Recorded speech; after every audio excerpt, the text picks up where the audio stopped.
భూ సమస్యల పరిష్కారంపై ప్రభుత్వం దృష్టి. సో ఇప్పుడే మనకు బ్రేకింగ్ న్యూస్ రావడం జరిగింది. భూ సమస్యల పరిష్కారంపై ప్రభుత్వం అయితే దృష్టి సారించిందనమాట. సో మొత్తం మీద 2 భాగాలుగా సమస్యలు అయితే పరిష్కరించాలని భావిస్తున్నారు.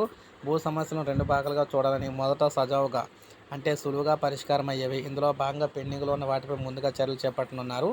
రెండోది శాశ్వత భూ సమస్యల పరిష్కారం తీసుకోవాల్సిన చర్యలు అనమాట. ఇందులో ధరణిలో పూర్తి స్థాయిలో మార్పులు చేర్పులు చేయడం ద్వారా వీటికి సంబంధించి సమూలంగా మార్చడానికి అనమాట.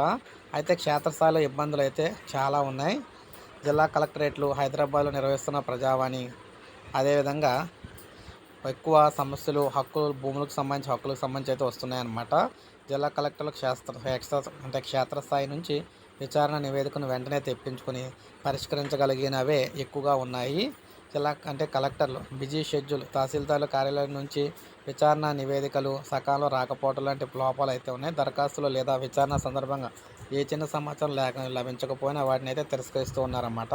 అయితే భారంగా దరఖాస్తు రుసుము కూడా ఉంది. ముఖ్యంగా ధరణి సమస్యలపై మీ సేవా కేంద్రాల వద్ద దరఖాస్తు చేసిన ప్రతిసారి రూ. 1,200 వరకు రైతులు చెల్లించాల్సి వస్తుంది. డాక్యుమెంట్ల స్కానింగ్ ధరలు అదనంగా తీసుకుంటున్నారు.